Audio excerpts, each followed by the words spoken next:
Hello everyone, welcome back to Alkaline Hydroxide 784. Bet you didn't expect this video, huh?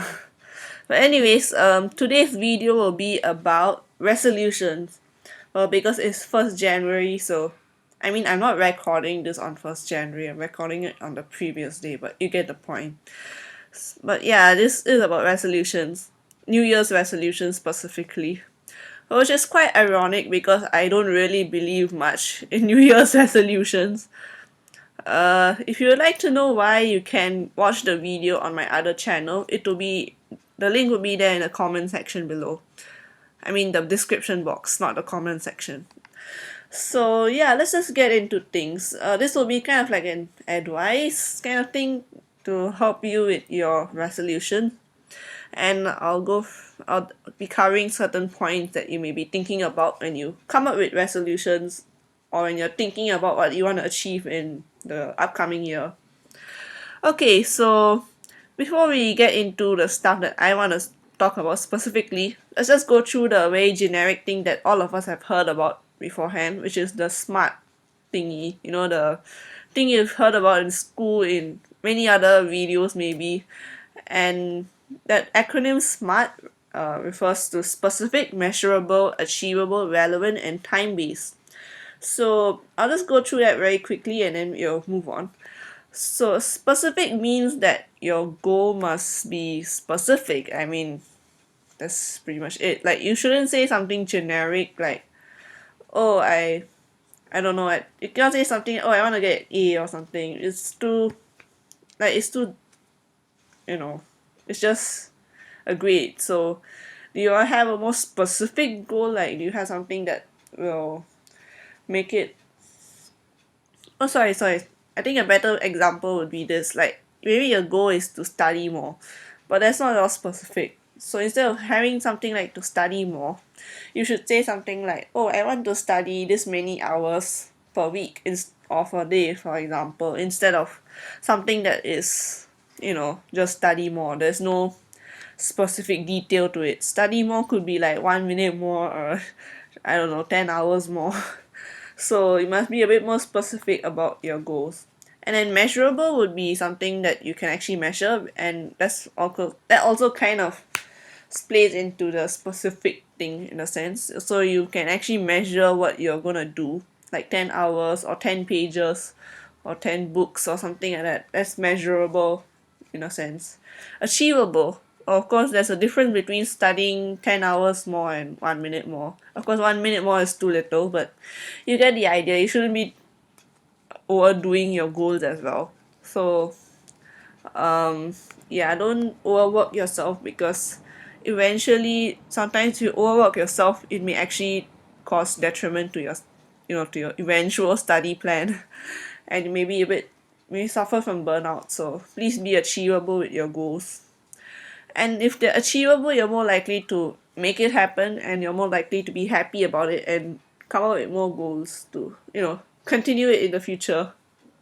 So relevant, yeah, of course, I'll be talking a bit more about the relevant goals you may be thinking of in your JC or uni context, but you must make goals that are relevant to you, and not something that you see someone else doing and you want to do the same thing too, but in the end it may not be it may not really fit in with what you're doing currently, your current lifestyle or your current situation for that matter. So please choose goals that are relevant to your own um, you know interest, your own situation right now, which would be studying in a sense, and or other things that are relevant to your school life in a sense. And the last one is time based, which I think we kind of saw that you need to have in order to achieve a goal, you need to spend some time to do a thing, right? So if you include that amount of time that you want to spend doing it, it will be easier for you to plan it out and actually do the goal. So like, if you don't really know how much time you need for achieving a goal, it will be a bit confusing, and it will be very hard for you to actually schedule it and get around to doing it But if you give yourself a concrete amount of time that you want to spend on doing a certain thing, like 2 hours or something like that, then it's very easy to just put that 2 hours in your schedule or whatever you use to plan your time, and it makes it a lot easier to do your goals. So that's the idea of SMART goals. So now I'll move on to the stuff that I want to talk about, which is, yeah, a bunch of other things. So the second point would be about, you know, asking yourself certain questions before you do your goals. So the first question you should ask is whether you're ready for doing a resolution to begin with. So are you ready to actually come up with a concrete resolution? Do you need a little bit more time to think through and, you know, write the resolution down?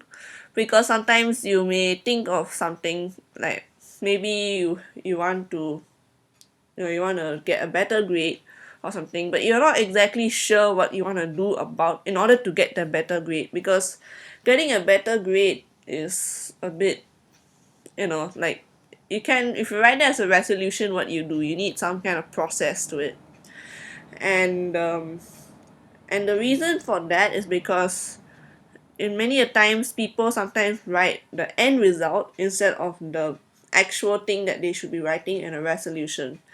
So the end result is like the hope. You hope to get a good grade. Like you want to, that's your end result of the goal. But you can't really make that your resolution because you do not know whether you will get it in the end. And if you want to make your chances of getting it higher, you must instead write down stuff that is for sure you can control, that kind of thing. So like doing more work, for example, you can control that. You can choose to do as much, how much work you want to do or something like that. Or if your goal involves meeting your teacher or something, you can definitely do that. So it's like you should put stuff that you can actually control in a sense. So that's why sometimes if you think your resolution is ready, just give it another round of thought. You don't have to finish it by tomorrow or something, but at least so you can actually take a few days to think about it. You still have like January to think about your goals for the year. It's perfectly fine to take some time to think about it and realize that you're actually having a resolution and not just the end result as your resolution.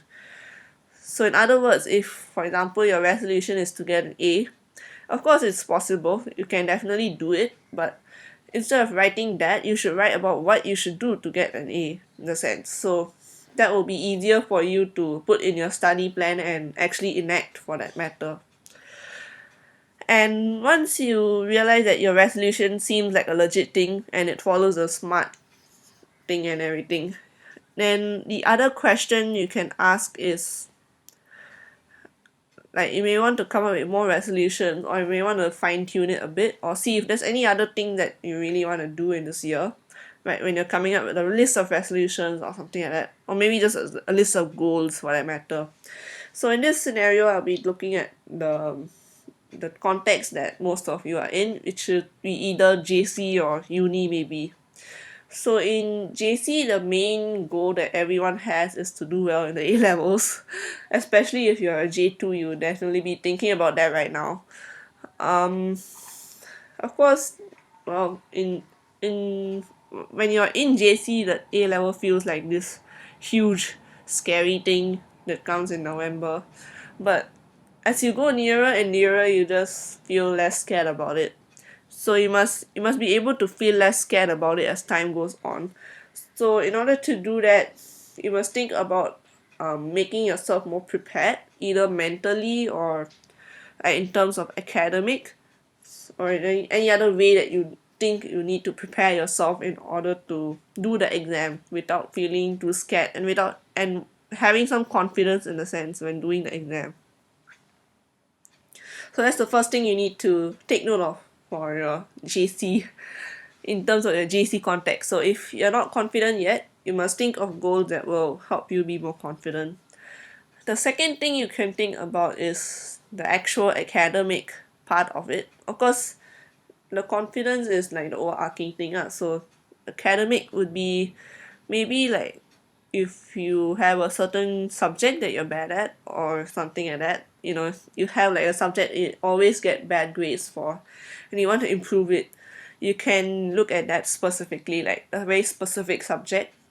And of course at the same time you may not be sure what exactly you need to improve yet at a certain point of time. So as I said, you can take a few days to look through what you have done in the past. And or if you want to go through a month of school or something first, you can do that. And then as you go through school, you'll remember once again what are the problems that you had in the subject, and what are the future challenges that you may face. And from there you can come up with a goal. And that's why you don't really need to do it on New Year's specifically. And that's why I don't really believe in New Year's resolution sometimes, because it's a weird timing. So if you want to listen more about that, you can watch my other video. But anyways, yeah, that's another thing. And there's other things in your life that you want to do, achieve in. It may not be studies, can be something like fitness, or I don't know, you maybe want to meet more people, or you want to actually do, like, prepare for scholarships or uni, like, yeah, uni or something like that. You can think about those things as well. Because for example, if you want to go to US for your university, you may probably need to start preparing in January itself, so that you can be a bit more prepared for your application.